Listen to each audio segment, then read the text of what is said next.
Halo teman-teman, kembali lagi di TikTok ke TikTok, tempat kita ngobrol santai. Nah, di episode kali ini kita bakal bahas sesuatu yang seru banget nih.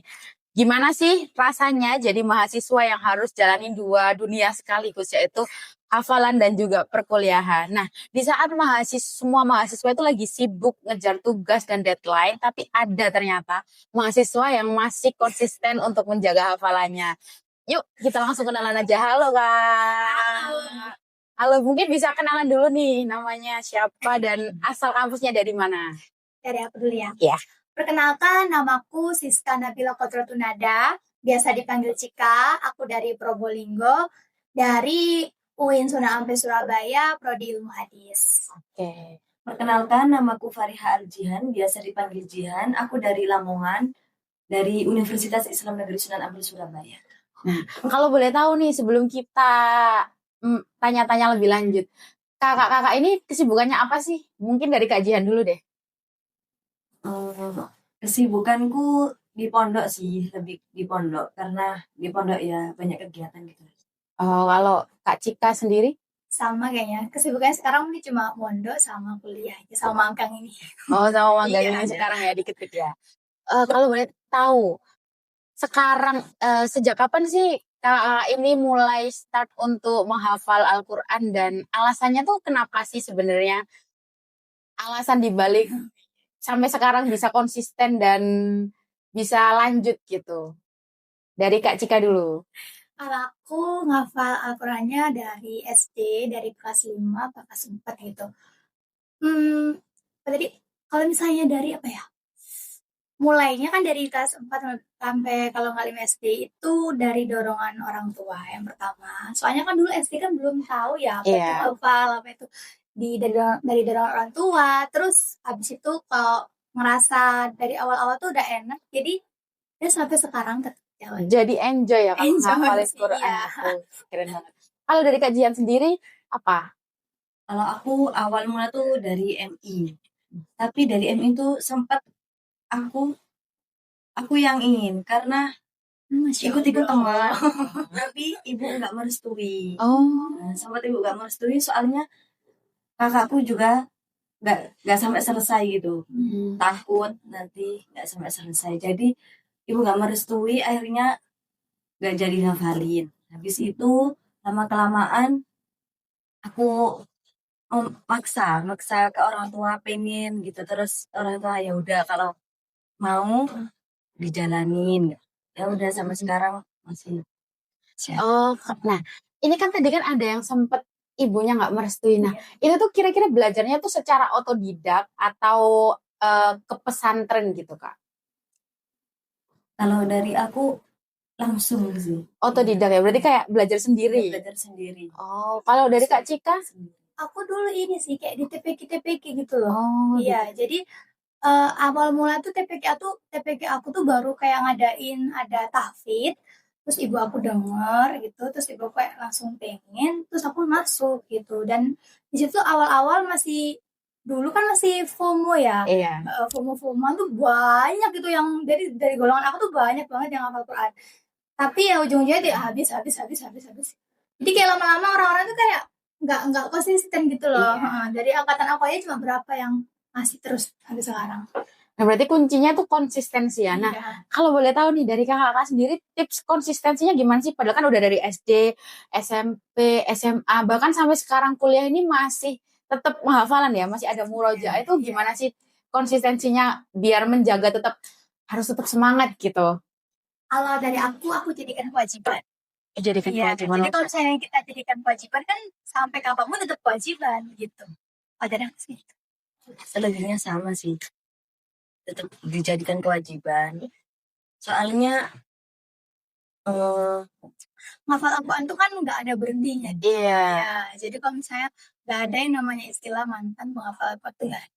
Masya Allah, keren banget nih ketika ternyata kakak-kakak yang hari ini jadi narasumber. Berarti dijadikan kewajiban ya tipsnya ya. Oke, nah ada nggak sih, pernah nggak sih Kak selama menghafal itu merasakan jadi beban gitu, kayak ada ya kalau misalnya katanya tuh kalau misalnya kita tidak menghafal itu tuh nanti itu hafalannya luntur. Terus jadinya dosa ya. Iya. Nah, itu tuh pernah nggak sih jadi beban kayak gitu? Sering. Sering ya? Soalnya apa ya? Jujur kalau misalnya kita nggak nggak murojaah atau nggak deresan, itu emang langsung hilang. Iya. Ketambah lagi kayak sewibu kan ya Iya. kuliah.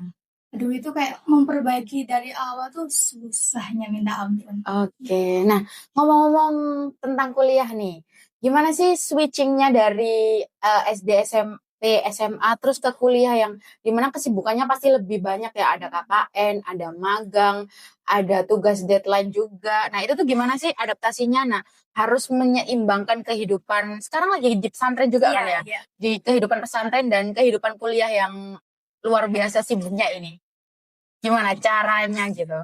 Pertama kali masuk kuliah sih nangis. Oke, nangis Iya, ya. nangis. Aku pertama kali masuk kuliah tuh bilang ke ibu nggak mau kuliah kan. Kenapa nak? Katanya, meskipun di pesantrenku itu ada hafalannya, ada suara hafalannya, susah banget. Kayak apa ya? Kayak pulang kuliah kan aku sore ya, hampir Iya. maghrib. Maghrib jeda sholat, habis itu makan, isyanya kita setoran. Nah itu kita gimana nggak kapan ngafalinnya gitu ya.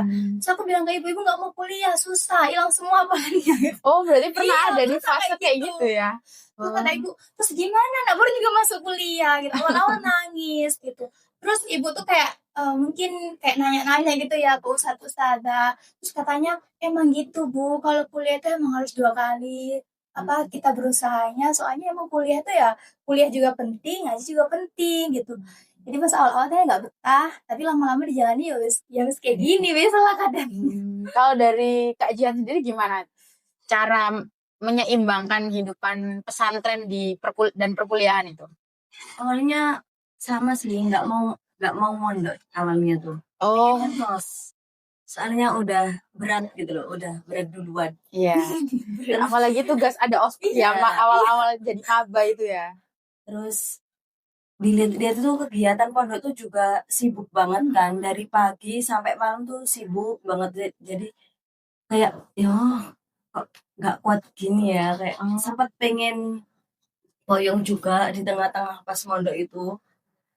Terus tapi alhamdulillahnya tuh saya tuh punya ustadz di pondok yang sekarang ini. Itu selalu ngasih kayak motivasi terus Nyemangatin gitu ya. nyemangatin setiap harinya, nggak apa-apa gitu. Jadi ya udah dijalanin aja. Wah, berarti ternyata dukungan orang terdekat itu juga penting ya, seperti ustadz ustazah, keluarga itu untuk konsistensi hafal itu juga penting ya. Wah. Nah, selama proses menghafal 30 juz ini ya, dari SD sampai ke perkuliahan ini tuh, ada nggak sih tantangan terberatnya, kayak hambatannya itu ada nggak sih Kak? Kira-kira boleh diceritain nggak? Hambatan. Kalau hambatan ya waktu itu. Waktu ya? Ya. Kalau dulu ya zaman kita masih mondok yang masih sekolah, itu kalau misalnya kita punya target nih, aku habis maghrib harus murojaah 1 juz misalnya. Ya udah, kita pasti di jalan, pasti murojaah 1 juz. Tapi kalau sekarang, misalnya aku sekarang kuliah kan, mau nargetin nanti habis maghrib mau deresan 1 juz gitu. Aku tiba-tiba habis asar ada apa namanya chat, nanti rapat HMP ya. Kan hilang udah. Rapat HMP-nya saya malamnya kita langsung ada kegiatan pondok, udah nggak bisa. Jadi kayak kita yang mau nargetin dulu waktu sekolah sama sekarang kuliah tuh beda banget. Jadi di yang pertama itu ya tadi itu kita susah bagi waktu, terus sibuk, dan yang kedua kalau kita yang sekarang kuliah tuh capeknya tuh jalan banget. Kalau dulu di pondok nggak capek. Soalnya selinear ya. Sekolah kan cuma sampai sore, nggak sampai malam. Terus enak, enjoy, nggak ada rapat-rapat yang kayak sekarang organisasi gitu. Sekarang kan sibuk, soalnya saya juga banyak organisasi di kampus. Oh, berarti selain hafalan, kuliah, dan juga organisasi juga ya. Wah, keren banget nih kakak ini. Terus tadi ada yang namanya deresan. Deresan tuh apa sih Kak? Deresan itu murojaah ya. Oh, murojaah. Iya. Oke, biar nggak lupa ya itu tujuannya. Oke. Nah, sebagai mahasiswa yang tadi ya punya waktu yang terbatas, ada nggak sih bagi waktunya tuh gimana tadi? Misalnya hafalannya habis maghrib atau habis subuh misalnya. Nah, kakak ini hafalannya tuh kapan? Karena kan agenda pondok tadi kan Iya. full ya dari pagi sampai malam, terus kuliah juga kadang dari pagi sampai malam, belum rapat-rapat. Tuh nyuri-nyuri waktunya tuh gimana sih? Kalau dari aku biasanya mau tidur itu mau apa tuh? Mau tidur itu baca-baca Baca. ya. Oh, itu Terus deres itu sambil ngelihat Al-Quran gitu ya, kayak ya. murojaah gitu. Oh, Sama oke. kalau mau setoran itu pasti deres dulu. Oh, setorannya tuh kapan Kak? Biasanya kalau di pondok itu? Habis Isya Iya, ya, habis Isya. Oh, habis Isya. Berarti nyuri-nyuri waktunya itu sebelum tidur itu ya?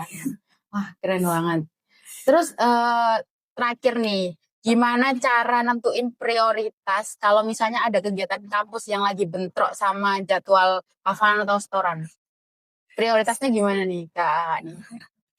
Itu sih tergantung ya. Kalau misalnya kita di kampus itu, di organisasi itu kita penting, ya nggak bisa izin, ya kita tetap milih yang kampus itu gitu. Tapi kalau misalnya kayak cuma anggap kayak ya peserta biasa, kita lebih milih izin dari kampus itu, kita tetap setoran. Soalnya di setoran kita juga selain setoran di kewajiban, ada peraturannya juga gitu. Jadi nggak boleh sering-sering izin gitu. Jadi ya menyeimbangkan lah, ada absennya juga di setoran itu. Jadi kalau misalnya apa yang sekiranya di kampus nggak terlalu penting, kita tinggal biasanya. Oh, berarti dunia sama akhiratnya imbang sekali ya, Masya Allah. Keren banget nih. Kalau boleh tahu nih, kalau Kak Cika ini dari berapa bersaudara? Aku cuma 2 bersaudara. Oh, 2 bersaudara. Kalau Kak Jihan sendiri? Ya, sama ada bersaudara. Wah, keren banget ternyata. Oke. Terima kasih juga atas waktunya hari ini. Semoga bisa menjadi inspirasi untuk ketikers di luar sana. Untuk kunci hafalannya hari ini adalah konsisten. Jadi kalau misalnya teman-teman nih mau mencoba untuk menghafal Al-Quran, berarti kuncinya itu harus konsisten ya Kak ya. Nggak boleh setengah-setengah. Jaga nempatin waktu yang Nah, berarti harus disiplin ya Kak ya. Oke. Terima kasih kakak-kakak sudah sharing di TikTok hari ini. Dan buat kalian yang nonton, jangan lupa untuk pantengin terus episode-episode selanjutnya. Oke, dadah.